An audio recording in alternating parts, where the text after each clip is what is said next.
বিদেশে ইদানিং বেশ চর্চিত স্বদেশ। মাত্র দুদিন আগে নেপালে সংসদ ভবনে বাজেট অধিবেশন ছিল। নেপালের বাজেটে পার্শ্ববর্তী দেশ ভারতের অর্থনীতির ভূয়সী প্রশংসা করা হয়েছে।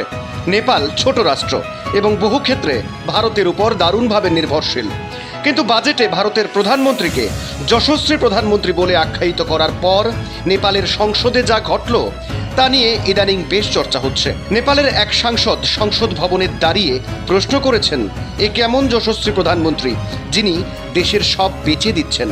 শুধু এই নয়, আরও নানাহ বাক্যবাণ চালিয়েছেন তিনি, যা এই মুহূর্তে নেট দুনিয়ায় তুমুল ভাইরাল। শুনুন কিছুক্ষণ নেপালের এক সাংসদের মন্তব্য। भारत के महान प्रधानमंत्री, यशस्वी प्रधानमंत्री, अब मैं ये पूछना चाहता हूं, भूटान को 10,000 करोड़, मंगोलिया को 70,000 करोड़, बांग्लादेश को 15,000 करोड़, मॉरिशस को 5,000 करोड़, नेपाल और अफ्रीका के देशों को 39 अरब करोड़, सरदार स्टैच्यू को 3,000 करोड़, उद्योगपतियों का ऋण माफ करने के लिए 5,55,000 करोड़, मोदी की विदेश यात्राओं पर 25,000 करोड़ और बीजेपी का मुख्यालय का 350 करोड़, मोदी और बीजेपी के विज्ञान पे 5,000 करोड़, मोदी की सुरक्षा में 24 घंटे में 1 करोड़ रुपए दिन का खर्च कर रहे हैं और साल में 591 करोड़ 30 लाख रुपए आप खर्च कर रहे हैं। और पिछले 5 सालों में कुंभ के मेले में 15,000 करोड़ और यूएसए के प्रेसिडेंट ट्रंप को नमस्ते करने के लिए 100 करोड़। तो ये यशस्वी प्रधानमंत्री है क्या? इस किस्म के प्रधानमंत्री को यशस्वी कहेंगे? आपने जो है भारत को उच्चतम बेरोजगारी के दर पर पहुंचा दिया है। आज विश्व में भारत जो है भूखमरी में बांग्लादेश से भी नीचे है, आज पाकिस्तान से भी नीचे है। जिस देश में 25% जो है रात को भूखा सोए, उस देश का प्रधानमंत्री यशस्वी है क्या?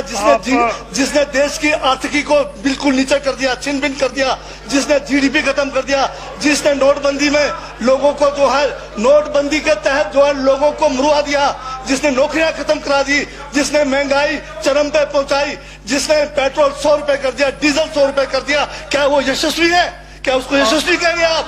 यशस्वी प्रधानमंत्री है आपका, जिसने भारत के सैनिकों को शहीदों की संख्या पिछले 30 सालों में सबसे ज्यादा है। क्या ये यशस्वी प्रधानमंत्री है? जिसने देश के अंदर चीन को घुसा दिया, क्या वो यशस्वी प्रधानमंत्री है? बजट पे बोलिए। माननीय सभापति महोदय, ये बजट में जिक्र हुआ है यशस्वी प्रधानमंत्री का और मुझे उसका जवाब देने का पूरा अधिकार है, जो मुझे कोई छीन नहीं सकता है। ये क्या यशस्वी कहेंगे इसको आप? बहुत यशस्वी है। देश का जो है आज बिल्कुल देश को आर्थिक रूप से कंगाल, राजनीतिक रूप से कश्मीर से कन्याकुमारी जो अखंड भारत है वो खंड होने जा रहा है। हिंदू मुस्लिम कर करके आपने जो है इस देश की जो है ऐसी तैसी फेर रखी है। और अब जब मैं कह रहा हूं तो आपको तकलीफ हो रही है। आप बताइए क्या तकलीफ थी उसमें है? आप अब दादा अभी लाल किला आपने बेच दिया, रेलवे स्टेशन आपने बेच दिया, एयरपोर्ट आपने बेच दिया, यशस्वी प्रधानमंत्री है। कोयले के खदाने आपने बेच दिया, रेलगाड़ी आपने बेच दिया, बंदरगाह आपने बेच दिया, बेकिस्मती जमीनें आपने बेच दी यशस्वी प्रधानमंत्री जी ने। और कहते हैं कि देश बदल रहा है, देश बिक रहा है। महाराज ये कहिए देश बिक रहा है। LIC तैयार है बेचने के लिए, IDB भी तैयार है, ये जो एयर इंडिया तैयार रखा हुआ है, BSNL बेचने वाले हैं, ONGC बेचने वाले हैं। छोड़ने वाले क्या? आखिर में ये देश को भी बेच के चले जाएंगे क्या? है उनका एक झोला है, झोला लेके चल पड़ेंगे। ये है आपका यशस्वी प्रधानमंत्री। ये यशस्वी प्रधानमंत्री है। दाढ़ी बढ़ाने से टैगोर नहीं बन जाते। टैगोर के गुण लाने के लिए दोबारा जन्म लेंगे 100 बार तब भी नहीं आएगा। हाँ, दाढ़ी बदल के और मेकअप करा के 15-15 लाख के, उससे कुछ होने वाला नहीं है आपका ना, बिल्कुल। और जो जहर आप लोगों ने जो है इतने सालों में इस देश के अंदर जो है आपने जो इस देश में बीजा है, उससे वो जो है ये बजट पे ही है। Sir speaker